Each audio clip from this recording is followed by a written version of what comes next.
to the Top 5 Sports NBA podcast. We are here on episode 8 of the season. It's kind of crazy how we're turning these bad boys out. We are recording on a Friday night, so we got some NBA games going on right now. But Friday, April 23rd, we're getting it in. I'm joined again by my co-host, ED, my boy. How you doing? What's up, man? Yeah, like you said, Friday night, man. Vibes, right? Chilling, NBA games on, got the wine going, about to talk some hoops, so I can't complain, bro. Can't complain.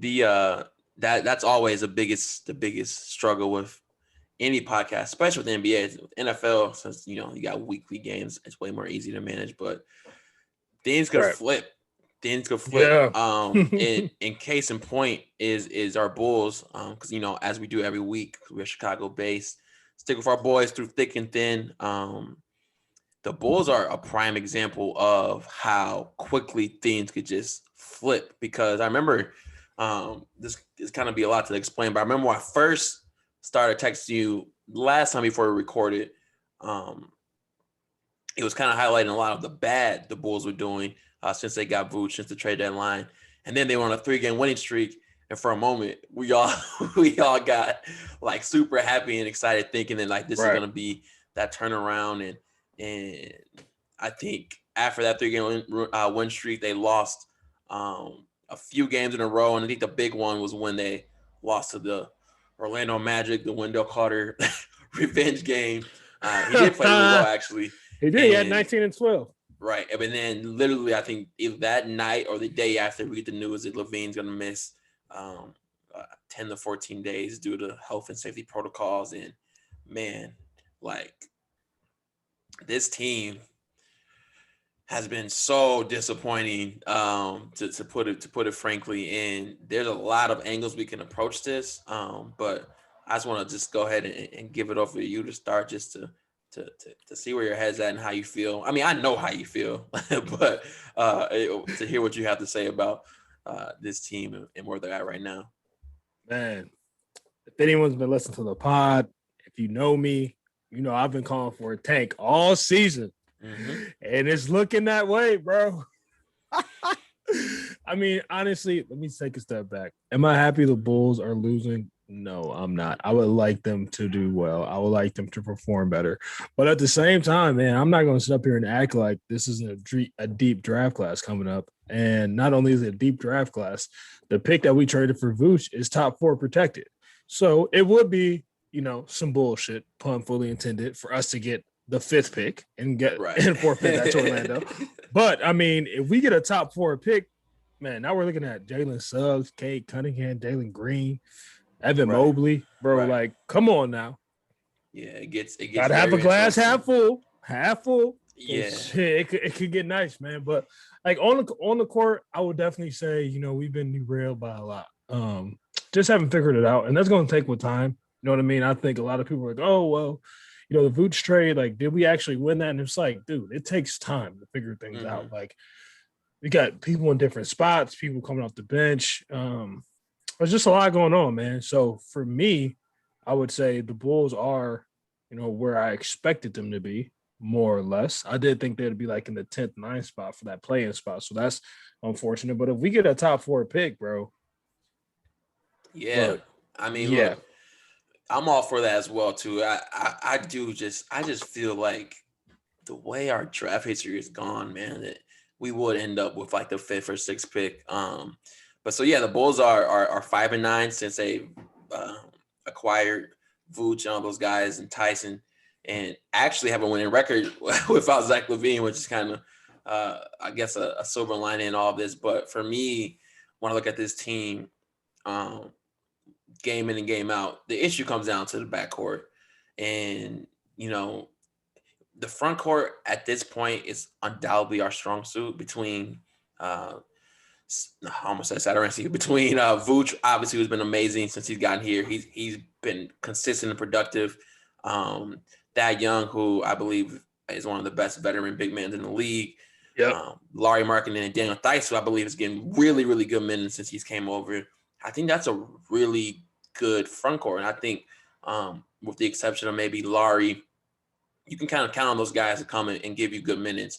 And the problem is outside of that, our guard play is just all over the place, man. You Yeah, really it's just can't horrendous, rely. bro. Can't rely on any guy to really be consistent.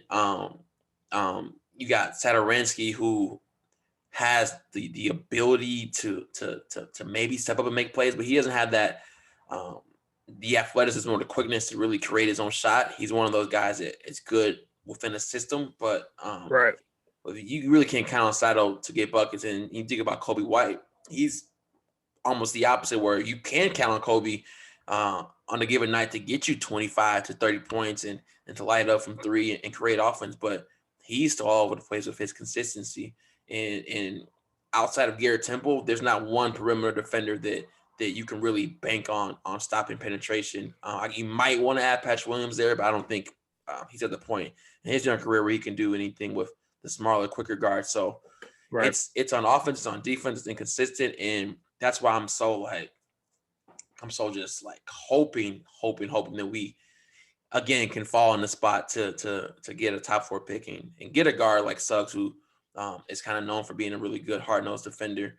And I will say this is part of like the different angle you can look on it, is that obviously this wasn't the end of what AK and Eversley had planned for this team. Obviously Lonzo Ball was a big guy that the Bulls are trying to attack, and he's a player that is easily one of the best defensive guards in the NBA, will solve a lot of problems for the Bulls. But Yeah. it's going to be interesting to see moving forward into the offseason and seeing how this team finishes in the standings, how we're going to solve this guard position, because it's undoubtedly, outside of Zach LaVine, obviously, is undoubtedly the biggest weakness in what's going to need to be fixed for this team to actually be a legitimate playoff team and threat. So, yeah, those are all great points too, bro. I really think we'll go after, Lonzo and free agency. Restricted free agency for him, because the Pelicans can match Nevin's Birds, right? So, I mean, I think it'll be interesting to see what we do this offseason. I trust the process AK and Chris Everly. Did I say his last name? I did.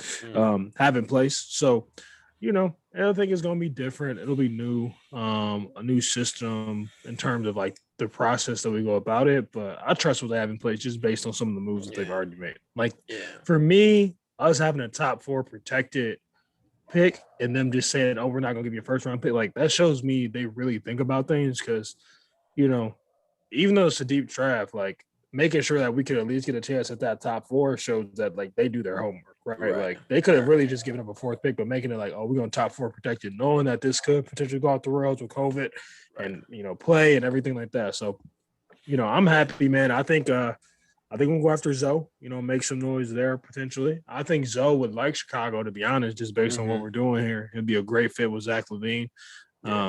Zoe's been shooting the ball a lot better, which is why the Pelicans are playing so much better than what they were at the beginning of the season, because Zoe's really turned it on. So I hope we can get him, man. Yeah. Or a guard, like you said. So it'd be nice to see what's going to happen.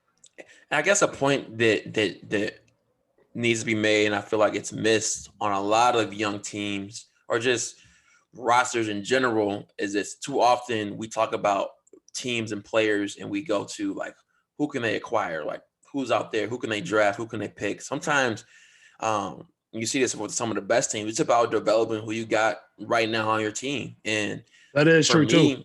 Yeah. For me, I look at Patrick Williams. I look at Kobe White, because the 2 guys, I've actually had some issues with Patrick Williams of late, because since the All-Star break, there's been lulls where offensively it's just like it's a lack of aggression, and that's what bothers me. Our boy Stacey Kings says something about it virtually every game, and it's like make mistakes, but make mistakes trying to score the ball or putting pressure on defenses. Too many times I see him just throwing in the corner, as our guards just do pick and rolls and run the dribble handoffs, and he's just stagnant on offense, and it kind of rubs me the wrong way. But obviously he's so young. But I think with him and Kobe, ball handling should be a huge point of emphasis for both of their offseason, because again, your ability to handle the ball. Ask Kawhi Leonard, ask Paul George, ask those guys who have become such dynamic. Ask DeMar DeRozan. Ask those guys how they became such dynamic players and scorers. Sometimes it comes down to being able to handle the ball so you can get to points and let your athleticism take over because you're in control. So I hope it comes down to just things like that being a difference in this team moving forward. Guys just taking that next step. Yeah. I mean, that also comes down to like coaching staff too, which, Right. Probably a topic for another day, but I think it's a big reason why you see like some of the premier, personal trainers that are now like on staffs, right? If you think about Chris Brickley originally starting in New York before he blew up and had Black Ops, who's one of the premier, trainers, even having a Puma deal and with Liz now and all these things that Chris has going on for himself seeing the OG Phil Handy who won a title with the Cavs in 2016, won with the Raptors 2019, just won with the Lakers last year, 2020, and Phil's without doubtedly, a he's number one in my opinion, trainer in terms of development. And then you got, guys Sham got down there with Luka, which you see some of the stuff that Luka does, and like a lot of guys Sham got, who, for those who don't know, the Sham God is after him because that's his name. Like you can see how Luka's, his taps and how they've, gotten better. So it will be nice to see, Billy, if he can get somebody like that on their staff. I think that'll be tough to do, a guy at that level. But if you get somebody with some development, really could take a turn. So, man, I'm just excited. I think with Pat Williams, I know, it can be, times where he kind of gets lost in the mix and is not aggressive. But what I like about Pat is like you can see the way that he scores the ball, that the way the decisions he makes, like he's very capable, and I think you want more of that. You just see but he just doesn't have time. that. He just doesn't have that person. He doesn't have that personality where he's just gonna be like, "Oh, I'm gonna go insert myself," and I'm playing with a Zach LaVine, a Vucevic. That makes sense. Yeah. But it's gonna become a time where he's gonna be like, because I mean he's got one of the best pull-ups in the NBA right now. It's flawless, bro. And what's crazy about it too is sometimes like I'll see him pull up in situations where I'm like it damn near did not need to be contested, but you still pull up and sunk it. So I feel like the more and more he just learns and like commits to like being a student, he'll find his spots that really work. 100%. It's just I just see a lot of times where like teams will put point guards on him and I'm just like, man, like I can't wait till we get to a point where like that's barbecue chicken.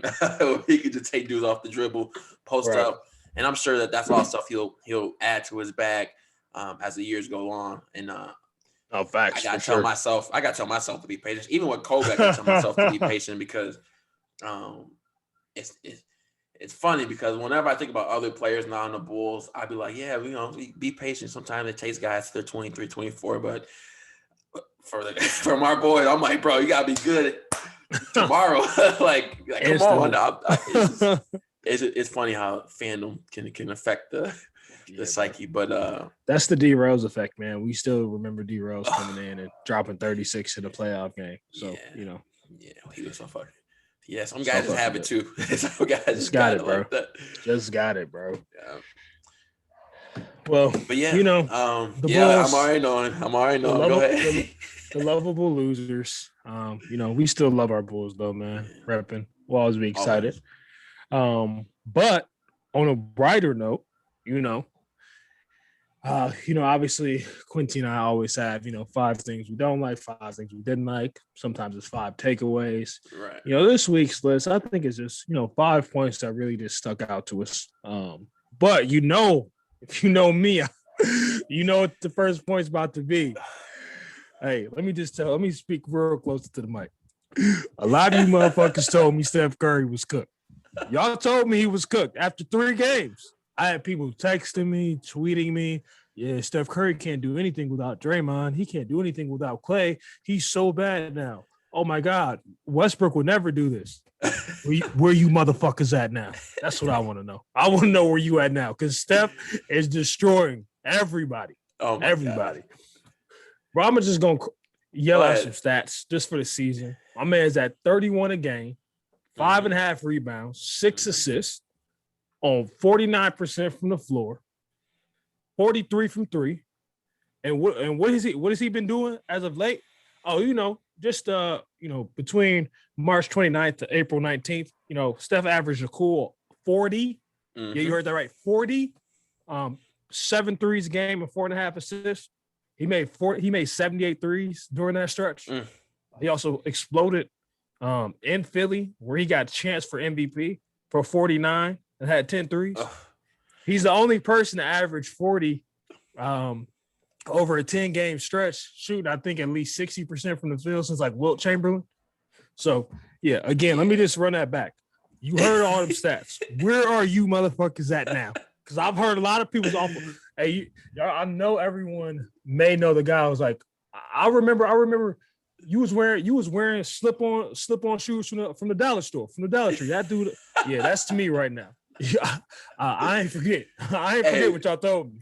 Hey, and what's even crazier, because so obviously this stretch has been amazing. I saw some stat that was like, the amount of games where a player has had 10 or more threes and nobody has had more than 5 in their career, and Steph has 5 this season. And it's just like at one point before this last game, because this last game against the Wizards, he was off. He was like 2 for 14. But through that span, that stretch, when he was consistent 30-point games, he was made more threes than every other team in the NBA, with the exception of I think the Mavericks. So like all the stats and stuff we can pull up is ridiculous. He's shooting like 47% from 3 on 14 threes a game in the month of April.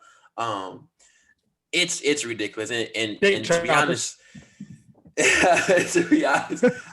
So this is one of the things that I'm almost ashamed to admit, but Steph Curry's 73-9 MVP year. Did you know I jumped ship and left Team LeBron?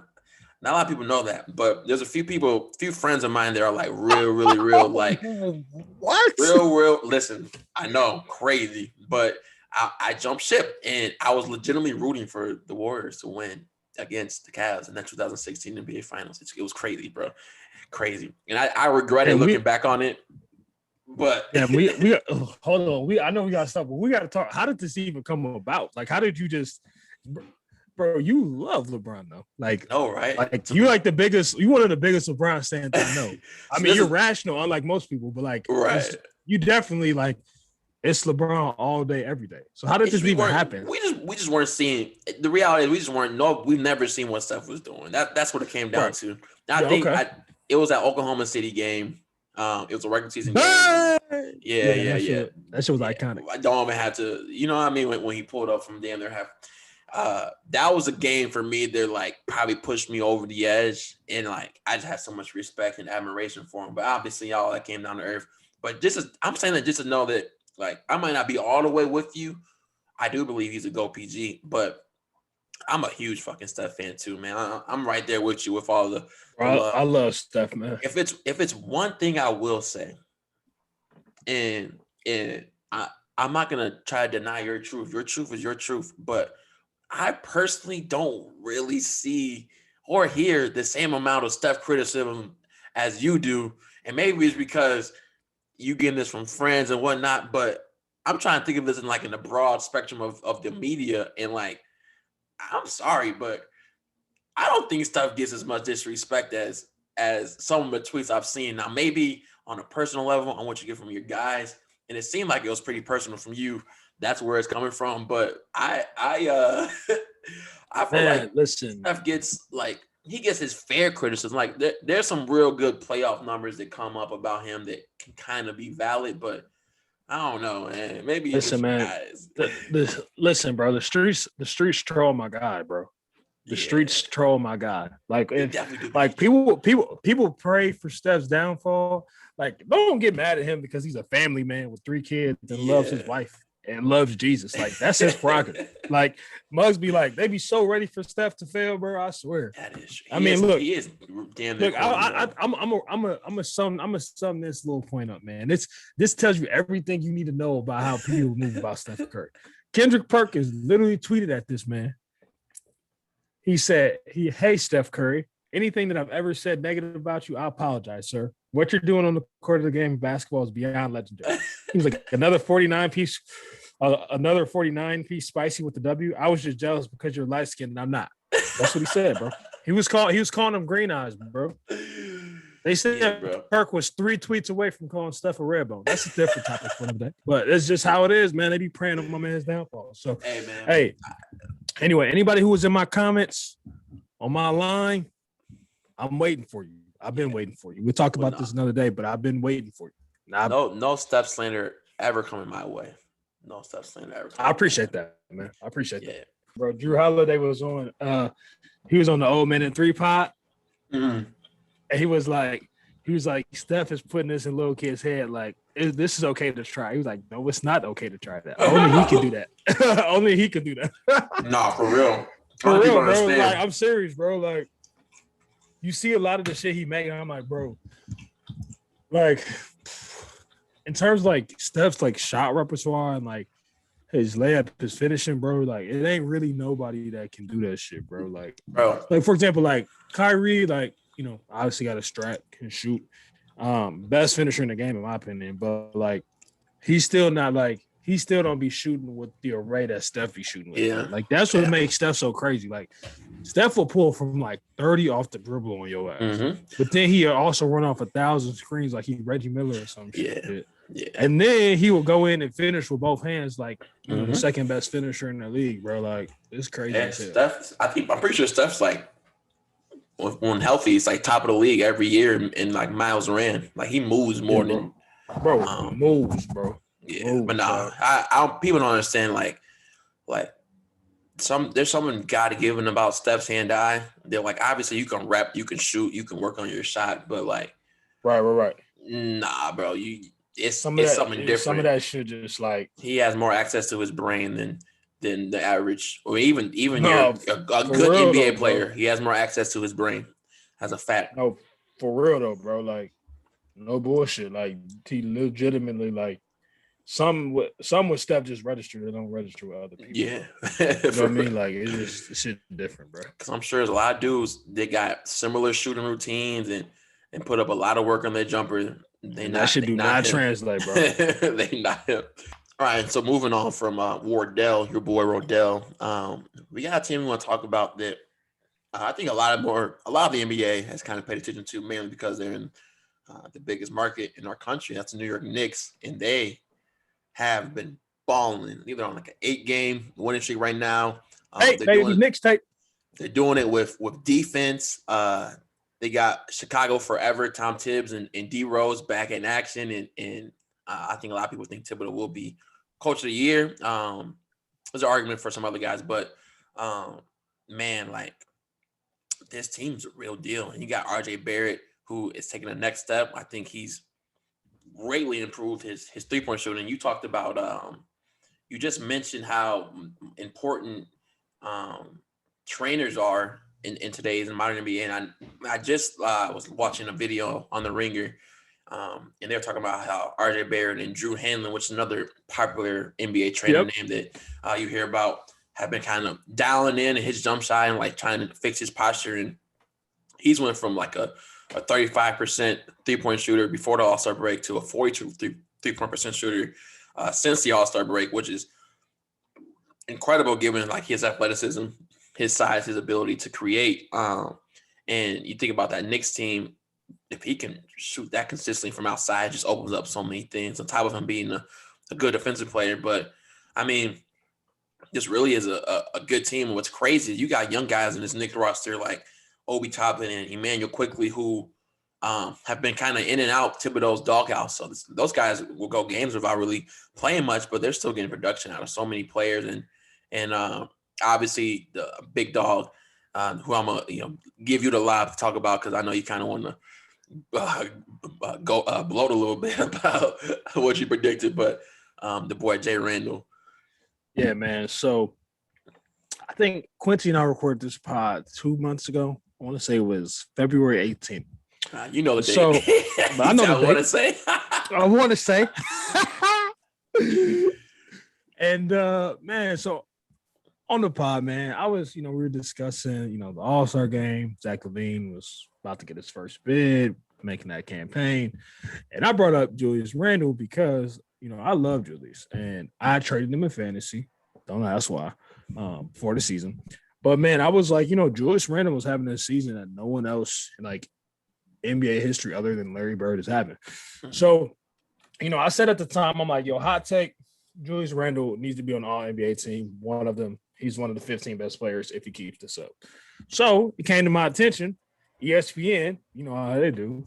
I think they was listening to our pod because this week they were running segments on The Jump, Sports Center, and there were just campaigns for like different analysts at ESPN saying how Julius Randle needs to be on the All-NBA team, one of them. And I'm like, I said this shit 2 months ago, literally telling the world it's time for the juice, man. Not OJ the juice, man. Not OJ Simpson, the juice on the tape, man. So, man, shout out Julius Randle, bro. That man is a savage. And when you talk about like development, he works out with Chris Brickley, who was in NYC. So obviously, right there at, the Sky Deck and Lifetime out that way. So he's always working on his game, getting better. And I think, when the Lakers drafted him, the baby Lakers, man, they really saw this potential for Julius. Mm-hmm. We saw signs of this in New Orleans. I think it was that time where I want to say they had Anthony. Yeah. So they had Anthony Davis and Boogie tore his Achilles. And Julius was inserted, and Julius was going nutty. Mm-hmm. So he's had this skill set. And, Tom Thibodeau, man, and this was on me about being a bad, fantasy manager, because anybody who knows Tibbs, like, he's going to ride his big dogs. Mm-hmm. Like, he damn near killed Luol Deng, bro. Like, I'm not even joking. I'm serious. Like, no, like seriously, there's numbers on Luol Deng every year. He's up there. Yeah, and like literally had a spinal issue because of it. But we'll talk about that in a different second. But yeah, man, Julius Randle, bro. Shout out to the Knicks. And what I love is like there's a lot of people who have stats, but those stats don't translate to winning. And Julius makes winning plays, man. Like, I think even from the last time we recorded that pod when I talked about him, he's up to 24 points now. He even increased his assist to 6. So that tells you during that 2-month span, like how many more assists a game he's getting to like a full assist. Like, you know what I mean? Julius is just, man, making tough shots, downhill, gets his team involved. So, man, I am pumped for Julius Randle. I'm pumped for the Knicks.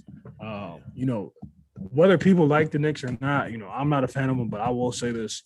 When the Knicks are good, it makes the NBA a lot better. Yeah. And I know it's minimal fans right now, but man, this MSG, bro, Madison Square Garden rocks when the Knicks are good. Man. So it's always nice to see them playing well. Shout out to them. Shout out to them for real.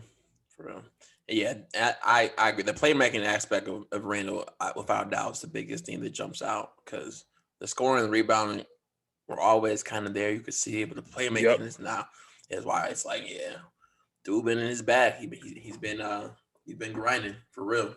Bro, that's the craziest thing. Like, playmaking can be so often overlooked. Not in terms of like, if you're a guard, but like when you have somebody who's a playmaker, who's not a point guard or a 2-guard or somebody primary has a ball, like it can get like how much of an advantage that is to have somebody in your team who can be a secondary person who can get somebody, 6 assists, 7 assists a game.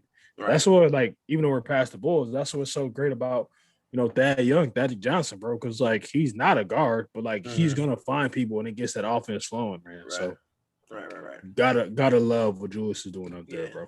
Definitely tip and a hat too. Oh my God, that just reminds me. I guess we can say that for the end. We forgot to mention our boy, but okay. So moving on.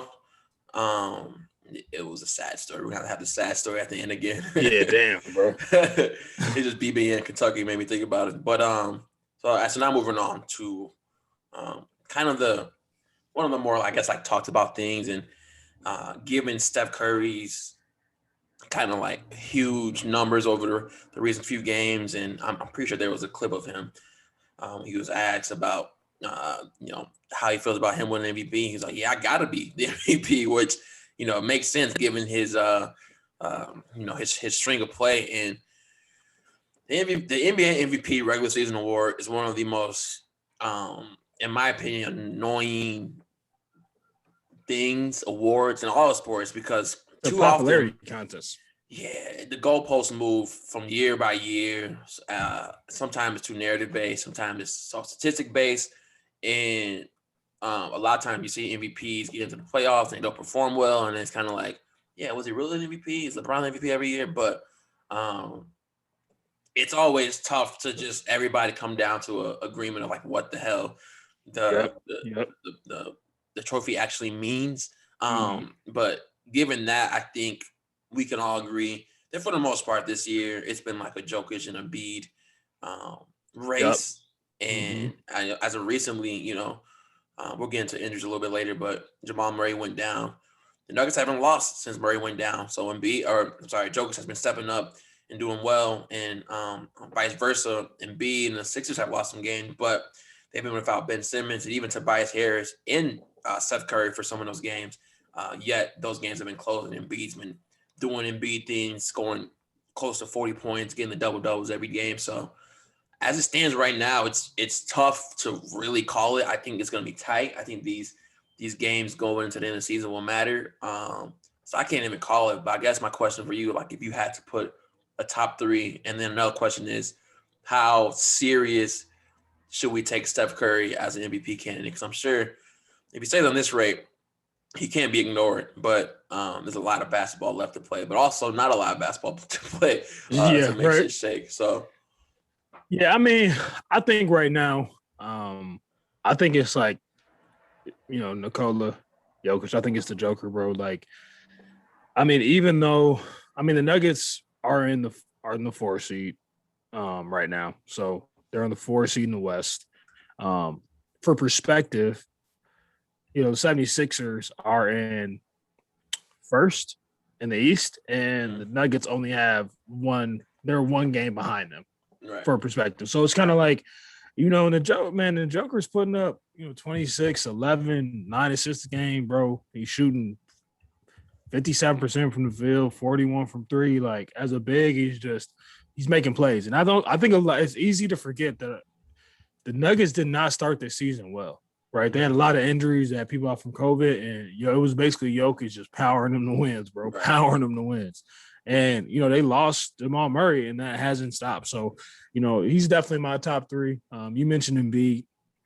It'd be nice to see a true center win MVP. I don't think that's happened since like Shaq. I mean, if you want to call Tim Duncan a center, but he's a power forward in my mind, so he would be the last one. But since Shaq in 2000, and then Steph, man, I think those are like the three for me. Like, you know what I mean? Like, if you take Steph off that Warriors team, they don't win 15 games, bro. Yeah, at all. Like, they legitimately lottery again. Literally do not win that. Well, top 4, top 5 pick again.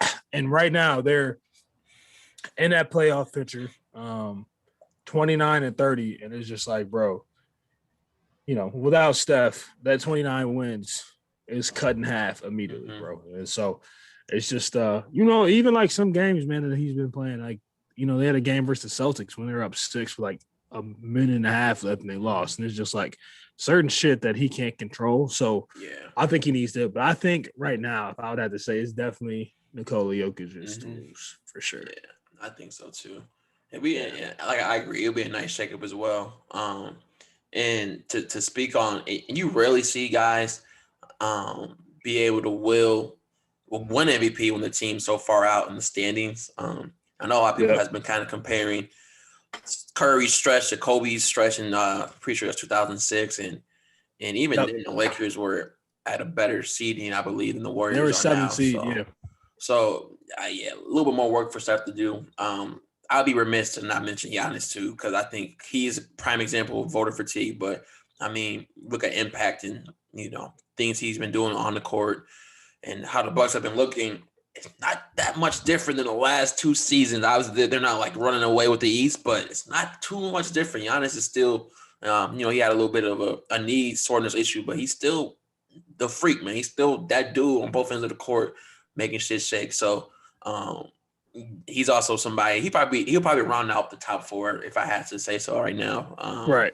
Yeah, no, Giannis is definitely there. It's funny, like you said, voter fatigue, which is a great point because, man, Giannis in different areas of the game, his MVP seasons that he's had the last 2 years, like, this season compared to, the other two in certain areas, like he's up percentage wise, like Right. he's up points wise, rebound wise, I want to say assists. So like he's still doing his thing, but like they say, man, like voter fatigue in the media is a real thing. Like, so real. And that's why I think for, players need to have a say in like voting because they play against these dudes. They know it. It's not like they're gonna get out there and just vote for themselves. Some may do that, right? But like you're gonna get an honest vote on like who should be the MVP. Right.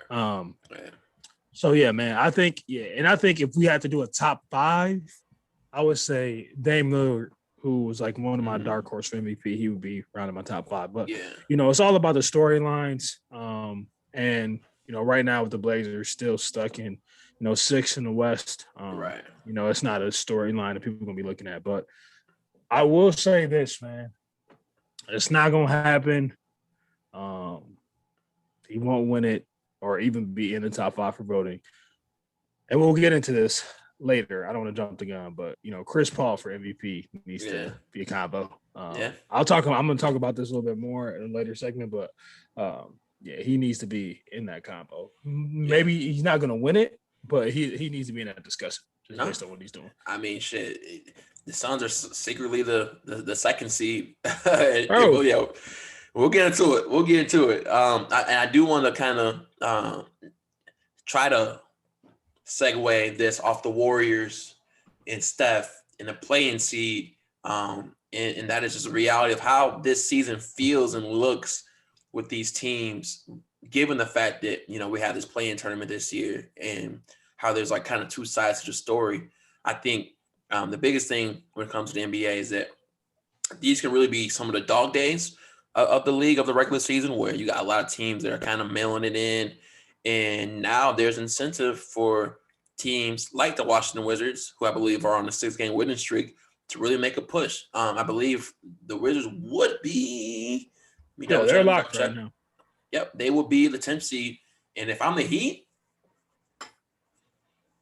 not trying to see them, bro. Not trying to see them. I usually do not want to see Russell Westbrook and Bradley Beal. If it's a best of 7 series, that's one thing. But it's just that idea that they're given one game, they could Bradley can give you 40, and Russ can give you 20, 15, and 11. And that's not even an exaggeration. And that their star power enough could be enough to knock you out of one of those playing games. And so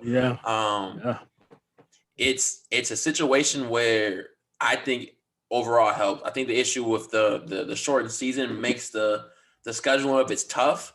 And so like you saw like Mark Cuban kind of expressing anger about how it kind of negatively affects a team like the Mavericks, who would be in a play-in tournament now, and they've dealt with so much injuries and issues with COVID and it's I get it at the end of the day, but I think when it comes down to just competitiveness and fixing the problem of this kind of lull in the regular season, I hope this is something to stay, but I guess we should wait a little bit as far as to see how the games actually play out. But man, I mean, especially in the Western Conference, you're looking at some really, really enticing playing games. Like you got Ja Morant and Luka facing off. You got the Warriors and the Spurs. So you'll see DeRozan and Steph Curry in one of those games where and that could even change depending on how the end of the season goes. But like I'm talking about some really good basketball. Give you some of the same feelings you get watching.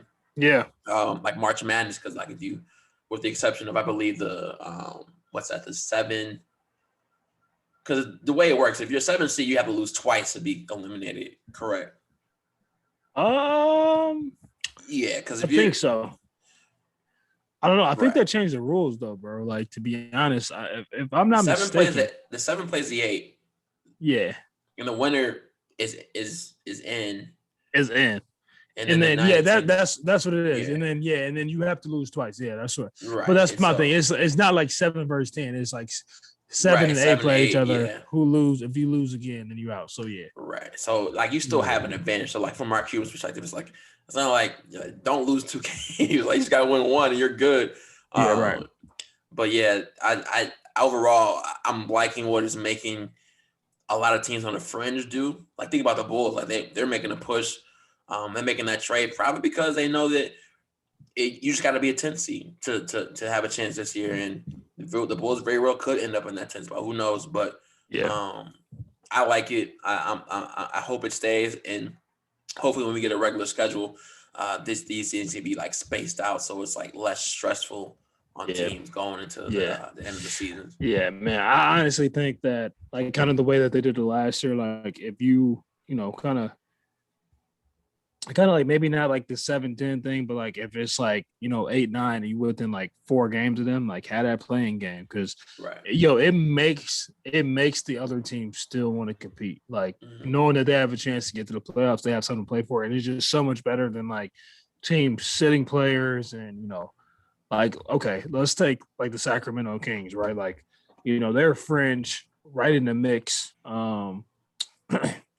They're a 12 seed, 5 games back. Like if De'Aaron Fox doesn't go down with, the health and safety protocol, they're probably still making a push. Like even though they're 5 games back from 10, like they're probably still trying. And like historically, if this were another season, it would just be, nope, mail it in. Yep. Mail it in. Yep. We're done. On to the next season. So I like it, man. I think it's huge. I'm always been in love like the playing game concept. Like, you see it works. Talk about March Madness.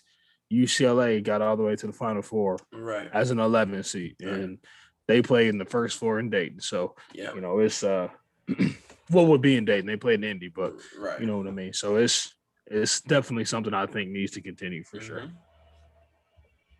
For sure.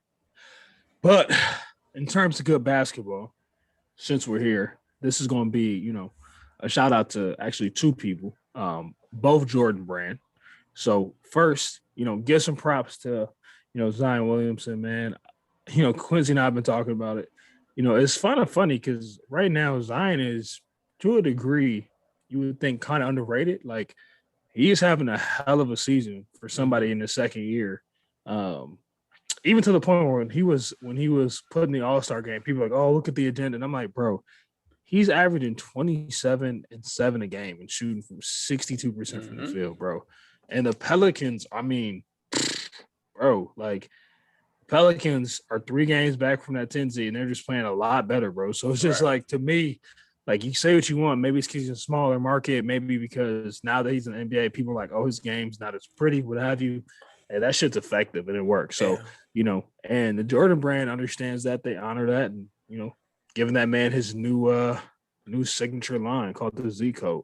Yep. I think it's a shout out to the code. Juvenile had a song back in like 95 called that. So with him being from Orleans, I think it's called the Z Code. Like a play on that, and coupled with, obviously his name being Zion. And then 2, the Z that he puts in his head. So yeah, bro. Shout out to him. And then my big thing, the other Jordan Brand, athlete, the OG, bro. The old man. Chris Paul, point guard, call him whatever you wanted to. I alluded to it, bro. That man is hooping, dog. Hooping. And it's so crazy to see, like, Chris Paul's effect that he has on teams. Like, everyone talks about it. Charles Barkley has for years called him, like, the best leader in the NBA. And I think there's no denying that. Even though, like, in terms of, like, game-wise and the way the style that he plays, love his game. I've never been like a huge Chris Paul fan. I appreciated his game, the way he plays, but never been like for me. But man, you just gotta tip your hat and give him his flowers, because what he's done the last 2 seasons may have been some of the most impressive shit I've ever seen. Yeah. To think for him to go from the Rockets, who were who were a playoff contender, should have been championship arguably. If you look back to that first season that Katie was there in 2017, before Chris Paul hurt his hamstring, to go to Oklahoma City. And a lot of us, myself included, was like, damn, they just sent him to Oklahoma City. That motherfucker about to go there to die. Basketball die. And to resurrect them and take them to 1 game from the second round, bro. Right? The big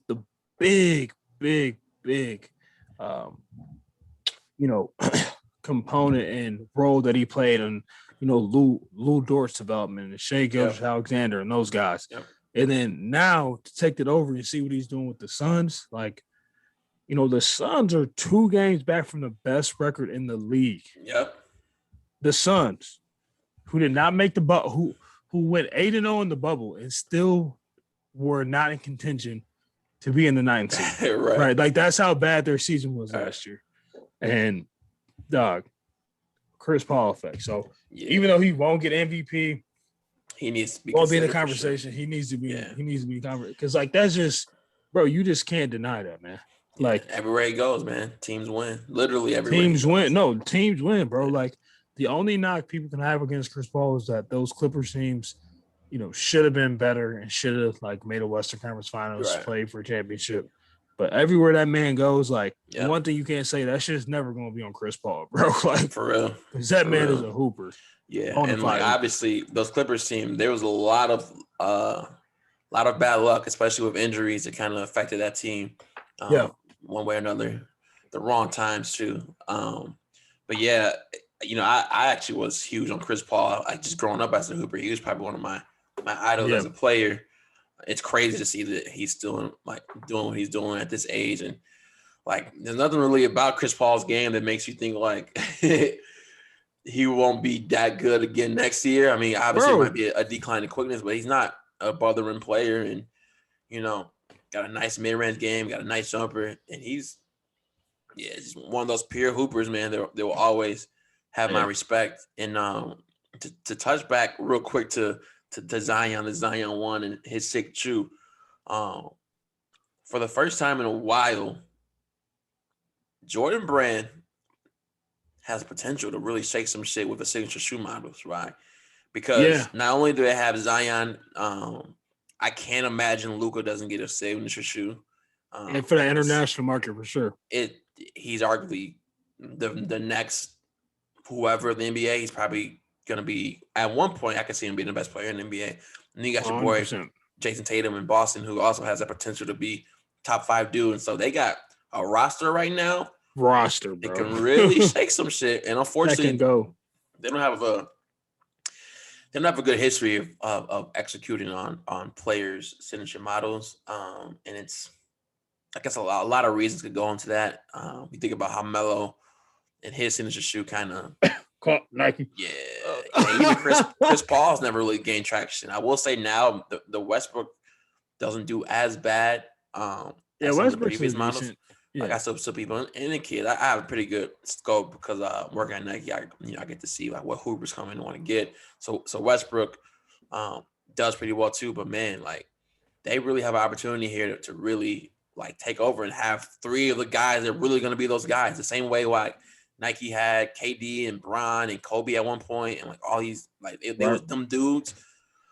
These could be them dudes. They just gotta. In Zion shoe, it looks good. It's a pretty good model in my opinion. No, it's decent. As long as you know, they do a good job with the marketing and Zion, obviously the player as he continues to ascend and maybe there isn't no like him, you know, jab stepping and breaking the shoe. Right. he'll be all good. So Jordan Brand's really in a good spot for real. That's a great point, man. They're in a great place. I'm excited to see what they do. But yeah, this model. Whoa. Yeah, that's right. We might have to edit that out. No, for those, I mean, yeah, obviously, you know, that Reebok Adidas shit. Hopefully, they don't pick this up because they'll probably HR will be knocking on my door. But hold on now. But yeah, man, I think Jordan Brand's in a good spot with those 3 dudes, man, and it'll be interesting to see what's gonna happen with that for sure. Zion shoe, like you said, it's a decent model, bro. Mm-hmm. Like I will say, it does remind me of Dame Lillard too, with like why not colorways. So I feel like they are. Let me just, you know, they are biting us a tad, but you know, like, it's cool. We'll see. I like it. We'll see what happens. And then to cap it off, we do want to come back to our what the moment because there's always some nonsense happening in the NBA, and this is an interesting one, a very polarizing one, and that has to do with the injury. So what the fuck is going on with all these players getting injured? And yeah, bro, it's fucking nuts. What I've seen, I'm sure most people have like did a little deep diving into it, is that the reality is that the rate at which is not abnormal, right? So I think a lot of times who it's occurring to takes precedent over the total amount, right? Yep. If Larry Marketing tore his ACL, uh, like it's unfortunate, but it's it's not the same impact and it doesn't get the same amount of attention. Why I have to do Larry like that as like a Jamal Murray? I'm sorry, bro. But like, listen, man, like that's like the sad reality of shit, bro. Like it's a reality. Yeah, like Bulls fans, we'd be like, damn, Laurie Torres shit. Like the rest of the NBA, like, oh, damn, y'all see Laurie Torres shit? Damn, that's tough. Damn, that's tough. Next subject. But dudes are really like out here upset about Jamal Murray. Motherfuckers are like, man, fuck you, Adam Silver. Like yeah, bro, your seriously. fault type shit. And it's like, it's hard not to see both sides because I mean, from KD to AD to LeBron to Donovan Mitchell, it's been a lot of big names missing time. And granted, some of that stuff is very precautionary, especially given the reality of the modern NBA. Like I'm sure there's some things with AD and KD where if push came to shove, if it was the finals, they might suit up. Maybe not KD because last time that went terrible, but but still, I think it's something that should be taken seriously. I'm a firm believer that there is work that can be done all time for injury prevention. I'm kind of getting a little bit more into some of these new like personal training methods, and guys are really starting to try to work smarter. And I'm sure within these NBA locker rooms, these guys are doing it. But it's still something that is going to have to be addressed, and hopefully the easy fixes that next year we go back to the regular schedule with the possibility having the same like calendar blocking, but with less games, and that'd be probably the most ideal for players. But yeah, it's a weird time with these injuries for sure. Well, I think, why, and I don't want to put the blame and the responsibility on anyone's shoulders, but I think why Adam Silver, being the NBA commissioner, obviously, as they say, heavy is the head that wears the crown, right? Like it's not on him, but that decision to bump the season up and not have that quick turnaround, like, because what's happening, and as you said, like, it's not an abnormal rate of people being injured, but you have a lot of your top guys being injured, but not only your top guys, you have top guys who've made deep playoff runs in the bubble who had short turnaround periods and didn't have that recovery time and couldn't get their bodies right and didn't have time to rest. So, I mean, I think it was like I want to say it was like almost like a 2.5 months between like the end of the bubble season to the regular season. It was like, bro, like people don't have that time to sit down. Like, you know what I mean? Like, most people take maybe a month off, go on vacation, this and that. Boom. July hits, ramping stuff back up. They might be working out, but like they're not on the court. And it's like, with 2.5 months, you don't really have that. You probably took a week off, if that, 2 weeks, because you got to stay sharp. And I think that's why you see Anthony Davis out. Like, you can say, oh, AD is injury prone, but it's like, dude, he just played all last season, didn't have injury, like was taking care of his body. Like, LeBron is big on injury prevention. And so, like, anybody playing with him follows in his footsteps. You see what happened to him. LeBron never fucking gets hurt. Yeah. He's hurt now, right? And again, like, could some of these people play if it were a high pressure situation? Of course. But like at the same time, it's just the reality of it. Like James Harden is out. Like we talked about KD, Harden is out. KD is out. Like it's just a lot, man. Jamal Murray tore his ACL, and it's like the Olympics are this year. So like, I mean, he's not gonna be playing for Team Canada. Like shit that like people dream about. I forgot about that. Yeah, and that's just like it's all these things that like as a player you like, well, fuck, dude. Like, I mean, this is why we didn't want to come back earlier. This is why we didn't want to play, because there's just so much that can happen to your body without that recovery time. You know what I mean? And it's tough to see. Again, no one takes the blame for it. Adam Silver being, the commissioner will get blamed from people. I'm not going to put that on his shoulders, but it's definitely one thing that I think the NBA moving forward, it's been a strange year for all of us, just in terms of like COVID and adapting, trying to get back to normalcy. But at the same time, it's one of those things where it's like you have to have the player's best interest in mind, because at the end of the day, In terms of business, like they are the product. Like they run the league. Like if they're not there, people are not going to watch. People watch the Nuggets to see Jamal Murray, Nikola Jokic. If both of those guys are out, different product. Different product. Are people watching them as much? No, they're not. Right? Are people really checking in on Lakers games right now without AD and LeBron? Nah. Really? I can tell you, I haven't seen the Lakers game since both of them went down. Yeah. I've watched a few, but yeah, they don't have the same draw, to say the least. But and so unfortunately for the second week in a row, we have to end this on a little bit of a somber note. This story just fucking sucks, man. Fucking terrible, bro. Terrence Clark, rest his soul, just signed with Clutch Sports, passed away in a car accident. And, Kentucky basketball kind of had an off year. So I guess in a sense, it kind of hurt his draft stock, but I'm pretty sure he still would have won, maybe late first or in the second. And it's tough, man, because that's just a dream for so many kids. And I mean, for any 20-year-old to go that young, it's a tragedy. And given some of the things that he could have, been set up to provide for his family, and it just hurts, man.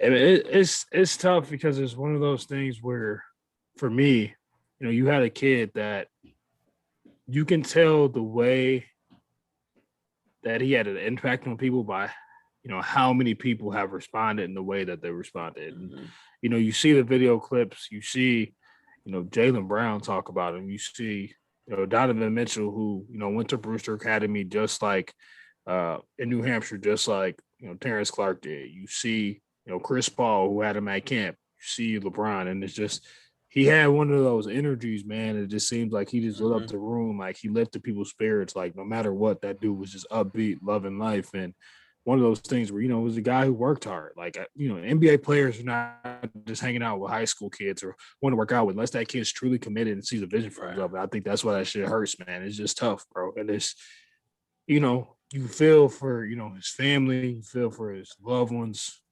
You feel for the basketball community. It's just tough, man. I think as we think about this, man, it's even crazier because as some of the details that I saw, like Brandon Boston, BJ Boston was at Kentucky too. They were both coming from a workout, and I think BJ was in the car behind Terrence. So like. Nothing happened to BJ, and it's like, bro, to see like that happened to your brother, your roommate, and you witnessed that shit, and just like, and now he's trying to go to the draft. Was like, he's got something bigger to play for now, but it's just tough, man. And it just seems like every other week, there's some crazy shit going on, man. It's tough, man. So it's like, you never want to end on like a somber note, but it's something because, man, that kid had a bright future, and like you alluded to, man, Kentucky basketball had a down year. But I mean, Terrence Clark, bro, had tools, man. Yeah. And his game was very much suited for the NBA. Yeah. Did not think it was suited for college, and with the spacing he was gonna have, some of the shit that he was gonna be able to do, man. Clutch Sports is not out here just signing the motherfucker. Right. That's just the first thing. So you need to know, like, Rich Paul and Bron come knocking at your door, you know what it is, and it's just for sure. It's tough to see that, man. So rest his soul, man. Rest easy. It's tough to see a young man like that, go so young. So rest his soul, T. Clark, man. Yeah, prayers out to the family, NBA family, Kentucky family. And that's all we got for this episode. I appreciate you, my boy. I will get out with you soon. You know it. And you Steph fans that was coming hating, y'all get up with me too, bro. All right, bro.